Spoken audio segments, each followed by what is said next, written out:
Hello everyone, আমি সমাপ্তি ঘোষ। আজকে আমরা দুটো ক্লাস নিয়ে কথা বলবো। একটা হচ্ছে অ্যাম্ফিবিয়া এবং সেকেন্ড হচ্ছে রেপ্টাইল। অ্যাম্ফিবিয়ার কি হচ্ছে? অ্যাম্ফিবিয়া মানে হচ্ছে উভয়চর। উভয়চর আমরা কাদেরকে জানি? কোনো ব্যাঙ। ব্যাঙ হচ্ছে খুব বড় একটা এক্সাম্পল উভয়চরে, যেটা আমরা সচরাচর সবাই দেখতে পাই। অ্যাম্ফিবিয়াকে উভয়চর কেন বলা হয়? কারণ অ্যাম্ফিবিয়ার জলেও থাকে এবং স্থলেও থাকে। আমরা সাধারণত ব্যাঙকে দেখি, যেমন কুনো ব্যাঙকে ঘরের কোনায় অন্ধকারে আমরা দেখি, এবং গেছো ব্যাঙকেও গাছে থাকে বা খুব জোরে লাফাতে পারে। এরপর কথা হচ্ছে আমরা তো স্থলেই দেখি, কিন্তু না, এদের যখন রিপ্রোডাকশন টাইম হয় তখন তাদেরকে জলে যেতে হয়, কারণ এরা রিপ্রোডাকশনের জন্য ওদের জল প্রয়োজন। এদের যে রিপ্রোডাকশন টাইপ সেটা হচ্ছে এক্সটার্নাল ফার্টিলাইজেশন, অর্থাৎ এদেরকে ডিম এবং যে স্পাম এটা বাইরে এক্সটার্নালি মিট হয়, ইন্টারনাল এদের মিট হয় না, সেজন্য এদের জলের প্রয়োজন হয়। আমরা সাধারণত দেখবে যখন বর্ষাকাল আসে তখন আমরা দেখি ব্যাঙ খুব ডাকে, তো ওই সিজনটা হচ্ছে যে রিপ্রোডাকশন সিজন। ওকে, এরপর চলো ডিটেলসে আমরা অ্যাম্ফিবিয়ার কয়েকটা বৈশিষ্ট্য আমরা দেখে নিই। অ্যাম্ফিবিয়া একে উভয়চর বলা হয়। কেন উভয়চর বলা হয় সেটা আমি বললাম। এরপর দেখো কি বলেছে, চর্ম গ্রন্থিযুক্ত এবং গ্রীবা থাকে। এটা একটা আমি ব্যাঙ এঁকেছি, এর মাথা আমরা দেখতে পাচ্ছি, এটা মাথা, আর এটা হচ্ছে দেহ, কিন্তু গলা আমরা দেখতে পাচ্ছি না, সেই জন্য কি বলেছি, চর্ম গ্রন্থিযুক্ত এবং গ্রীবা থাকে না। আরও একটা কথা হচ্ছে অ্যাম্ফিবিয়া অর্থাৎ ব্যাঙের যদি আমি কথা বলি, তাহলে ওদের যে স্কিনটা হয় না অনেকটা ময়েশ্চার। এই ব্যাঙ কিন্তু স্কিনের সাহায্যেও রেসপিরেশন অর্থাৎ শ্বাসকার্য করতে পারে, তাহলে স্কিনটা কি হয়, অনেকখানি ময়েশ্চার এই স্কিনটা। এবার গমনাঙ্গ কি? সাধারণত আমরা দেখো গমনাঙ্গ হচ্ছে দুই জোড়া পা, সামনের পায়ে 4টে এবং পেছনের পায়ে 5টি নখরবিহীন আঙুল থাকে, অর্থাৎ এদের 4টে পা আমরা দেখতে পাই।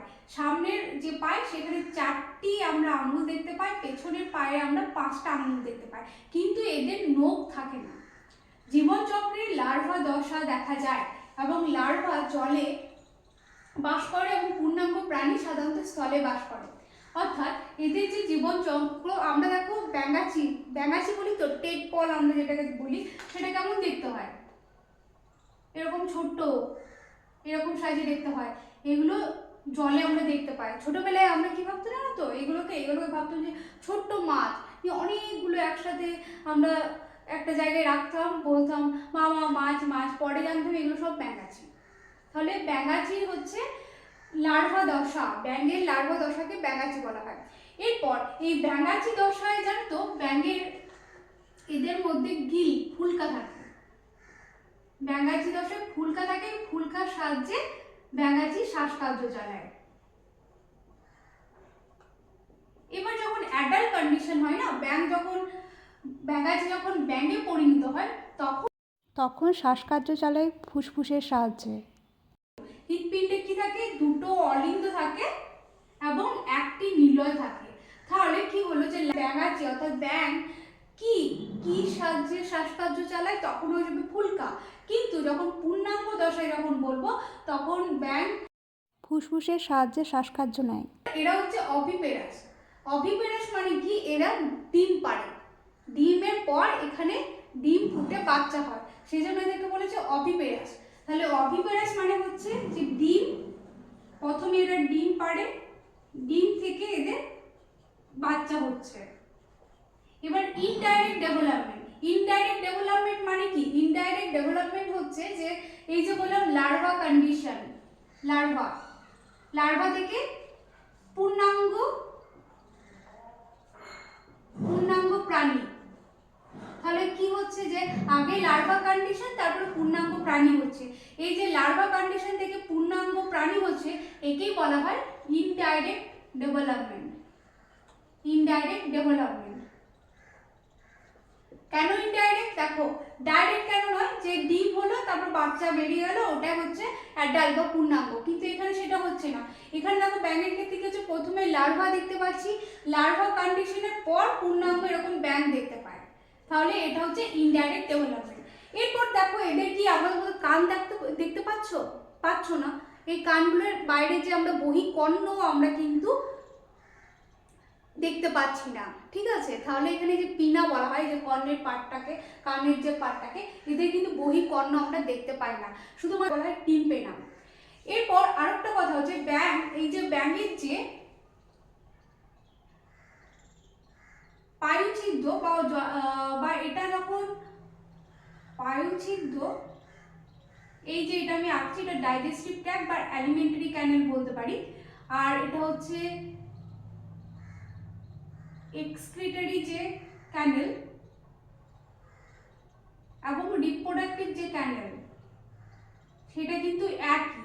অর্থাৎ অ্যালিমেন্টারি ক্যানেল, ইউরিনারি ট্র্যাক্ট এবং রিপ্রোডাক্টিভ ট্র্যাক্ট কিন্তু একটাই, একেই বলা হয় ক্লোয়েকা। ক্লোয়েকা। তাহলে কি হলো, দেখলাম যে এদের যে অ্যালিমেন্টারি ক্যানেল, অর্থাৎ আমরা যে খাবার খাই, আর এদের যে ইউরিনারি ট্র্যাক্ট এবং রিপ্রোডাক্টিভ ট্র্যাক্ট কিন্তু এদের 3টি ট্র্যাকের ওপেনিং একটাই, এটাকে বলা হয় ক্লোয়েকা। কি উদাহরণ, একটা হচ্ছে বুফো, রানা এবং হাইলা। বুফো মানে হচ্ছে কুনো ব্যাঙ, হাইলা হচ্ছে গেছো ব্যাঙ, আর এটা হচ্ছে স্যালামান্ড্রা। স্যালামান্ড্রার আর একটা হচ্ছে ইকথোফিস। অ্যাম্ফিবিয়াকে 3টে অর্ডারে ভাগ করা হয়। একটা হচ্ছে অ্যানুরা, সেকেন্ড হচ্ছে ইউরোডেলা, আর থার্ড হচ্ছে অ্যাপোডা।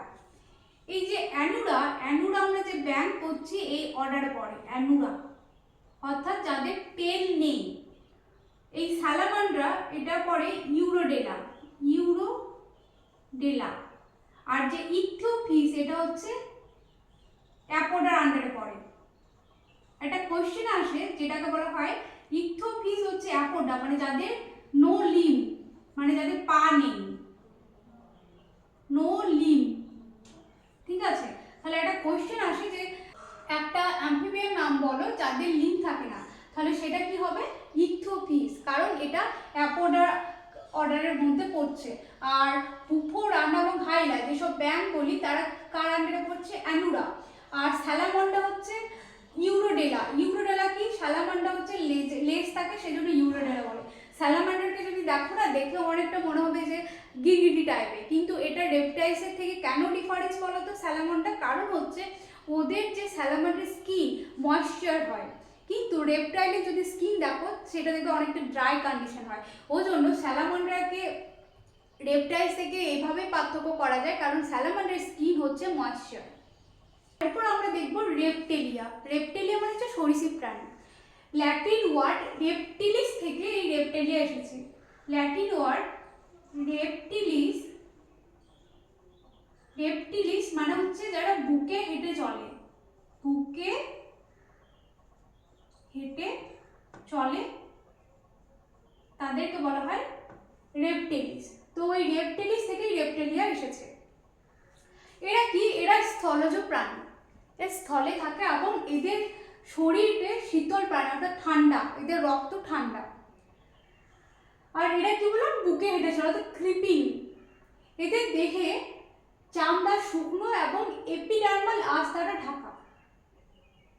এপিডার্মাল আঁশ দ্বারা ঢাকা মানে হচ্ছে এই যে স্কিউট, এই যে এক একটা এই যে পার্ট আমরা আঁশ দেখতে পাচ্ছি, স্কেল দেখতে পাচ্ছি, এটাকে বলা হয় স্কিউট। স্কিউট কি দ্বারা নির্মিত, ক্যারাটিন দ্বারা নির্মিত। এই স্কিউট কিন্তু একে অপরের সাথে ওভারল্যাপ করে না। আমরা যেমন এখানে ক্ষেত্রে ওভারল্যাপ করে না, আমরা যেমন মাছের ক্ষেত্রে দেখেছি মাছের যে আঁশগুলো হয় একটার উপর একটা ওভারল্যাপ করে, কিন্তু এই স্কিউট কিন্তু একে অপরের ক্ষেত্রে ওভারল্যাপ করে না। আর এই যে স্কিউট তৈরি হয় এপিডার্মাল থেকে। এদের পা যদি থাকে তাহলে 2 জোড়া পা এদের দেখতে পাবো। হৃৎপিণ্ড হচ্ছে 2টো অলিন্দ এবং একটা নিলয়। এই নিলয়টা হচ্ছে অবিভক্ত, অবিভক্ত। এটার একটা এক্সেপশন হচ্ছে ক্রোকোডাইলস। ক্রোকোডাইলের ক্ষেত্রে আমরা কি দেখতে পাবো, কুমিরের ক্ষেত্রে আমরা 2টো অলিন্দ এবং 2টো নিলয় দেখতে পাবো, এটা হচ্ছে এক্সেপশন। আর এদের পেন্টাডেক্টাইল লিভ, অর্থাৎ এদের পায়ে আমরা যে আঙ্গুলে আমরা কি দেখতে পাবো, নখ দেখতে পাবো। তাহলে এদের কি দেখা যায়, নখ দেখতে পাওয়া যায়, এবং 5টা আঙ্গুলে 5টা নখ আমরা এদের দেখতে পাবো। এদের পেন্টাডেক্টাইল লিম্ব বলা হয়। স্কিন কাস্ট, অর্থাৎ এরা আমরা কি দেখেছি, সাপ কিন্তু খোলস ত্যাগ করে। অনেক সময় যেখানে বদ্ধ জায়গা বা অনেক দিন ধরে সেই জায়গাটাতে কেউ যায়নি, সেখানে আমরা দেখতে পাই যে সাপের মতনই একটা কিছু পড়ে আছে, তারপর দেখি যে ওটা একটা সাপের খোলস, অর্থাৎ তারা খোলস ত্যাগ করে বা স্কিন কাস্ট এদের দেখতে পাওয়া যায়।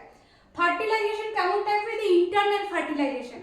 আমরা অ্যাম্ফিবিয়ার ক্ষেত্রে কি দেখতে পেলাম, যে ওরা হচ্ছে এক্সটার্নাল ফার্টিলাইজেশন, এবং উভয়চর এই কারণে বলা হয় তাদের ফার্টিলাইজেশন অর্থাৎ রিপ্রোডাকশনের সময় তাদের জলে প্রয়োজন হয় বলে তারা জলে যায়। কিন্তু এদের আমরা দেখতে পাচ্ছি ইন্টারনাল, এরা একটু অ্যাডভান্স টাইপের।